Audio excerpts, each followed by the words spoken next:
सामान्य जनों से होशियार रहिए। कहीं यात्रा करते हैं तो आंखें खुली रखिए, क्योंकि इस तरह की गतिविधियां बढ़ेंगी, आंदोलन बढ़ेंगे। आप देखेंगे किसान आंदोलन फिर दोबारा से अपने अस्तित्व में आएगा, फिर दोबारा से इकट्ठा किया जाएगा, फिर इसको और ज्यादा बहला फुसला के बढ़ाया जाएगा। ऐसे कई आंदोलन सामने आ सकते हैं। कभी कहीं पेंशन वाले आंदोलन आएंगे, कहीं एक्स सर्विसमैन वाले आ सकते हैं, कहीं पर स्टूडेंट्स वाले आ सकते हैं, कहीं पर आपके जो और विशेष तरह के आंदोलन, अलग अलग सीए है या यूसीसी है, अलग अलग तरह के जो हमारे कानून जो पेंडिंग है, अभी नहीं बने या बन गए हैं, उनके अगेंस्ट इस तरह के आंदोलन सामने आएंगे।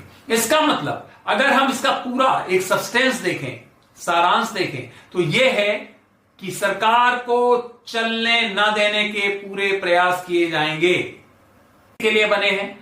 हम सभी लोगों को होशियार रहना चाहिए, क्योंकि हमारा देश जब चैलेंजेस से गुजरता है तो वहां की जनता को भी बहुत अवेयर रहना चाहिए, कॉशस रहना चाहिए, और जो सपोर्ट हो सकता है वो करने के लिए तैयार रहना चाहिए।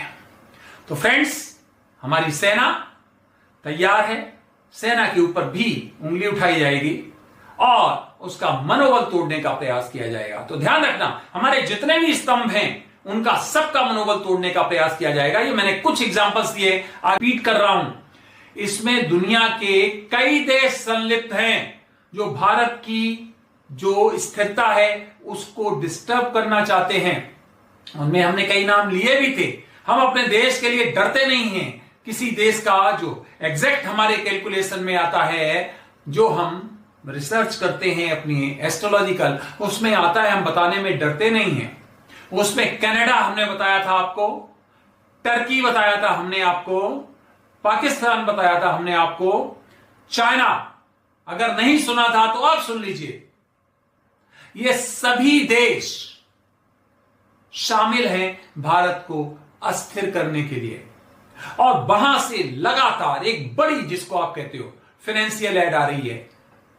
चाहे वो पत्रकार बंधु देखें, कई पत्रकारों को, मीडिया हाउसेस को खरीद लिया गया है।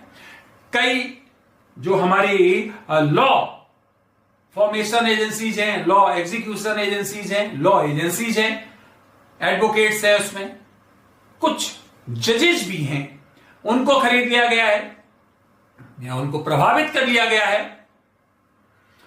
इसी तरह से यहां के एग्जीक्यूटिव्स, उनको स्लीपिंग सेल्स, उनको, तो आप देखेंगे कि आगे कई ऐसी आतंकवादी और हिंसक घटनाएं बढ़ने वाली हैं, जिसमें ट्रेन में कोई बम ब्लास्ट हो सकता है, आग लगने की घटनाएं हो सकती हैं, या उनके एक्सीडेंट्स हो सकते हैं। एरोप्लेन्स में इस तरह की परिस्थितियां, जो हमारा एयर ट्रैफिक है उसमें हो सकती हैं। समुद्री क्षेत्र, उनमें इस तरह के बल भी हो सकते हैं। इसका मतलब क्या है कि हर तरफ से टारगेट किया जाना है, क्योंकि सबको पता है कि अगर यह सरकार 5 साल चलती है तो देश स्थिरता की तरफ बढ़ेगा, स्टेबिलिटी की तरफ बढ़ेगा, और वो इन शक्तियों को बिल्कुल भी पसंद नहीं है। तो ध्यान समझ लीजिए, यहां इंटरनल कुछ फोर्सेज हैं, गद्दार जिनको आप कह सकते हो, वो भी इस काम में संलिप्त हैं, और विदेशी हैं, वो तो चाहते ही हैं कि भारत इंस्टेबल हो, ये बिल्कुल भी यहां स्थिरता ना रहे। आगे क्या होगा, और महत्वपूर्ण पॉइंट सुनिए। संसद में आप देखेंगे, संसद में खुला नृत्य देखेंगे। कोई भी विधेयक आएगा उसका विरोध होगा, क्योंकि अब जो ओपोजिशन है वो भी काफी स्ट्रांगली आएगी सामने। आप देखेंगे उनका विरोध हो रहा है विधेयकों का। बार बार संसद में आप देखेंगे कि जो कार्यवाही होनी चाहिए वो नहीं होने दी जा रही है। शोर शराबा, इसका मतलब है उसको बिल्कुल अवरोध करने का प्रयास किया जाएगा। तो इसका मतलब है कि जो हमारी विधायिका है उसमें अवरोध पैदा किए जाएंगे, जिससे कि सरकार के प्रति लोगों का असंतोष बढ़े। अगला पॉइंट क्या होने वाला है? अगला पॉइंट यह है कि कुछ हमले होंगे। किन पे? लीडर्स पे हो सकते हैं, जो धार्मिक स्थल हैं उन पे हो सकते हैं, और वो धार्मिक स्थल जो आपके श्रद्धा के केंद्र हैं उन पर, उसमें जो टॉप है वो अयोध्या और मथुरा। अब यहां पर मैं मथुरा का पहले नाम लेने वाला था, अयोध्या पहले कहां से आ गया गॉड नोज। तो मथुरा है, अयोध्या है, बनारस है, इस तरह के किसी भी जगह पर कोई छोटे पूरे बम ब्लास्ट किए जा सकते हैं, कोई डिस्टरबेंसेस किए जा सकते हैं, जिससे कि जो इन पिछले वर्षों में जो भावना जगाई गई लोगों में उसमें कमी आए, यह भी दिखाई दे रहा है।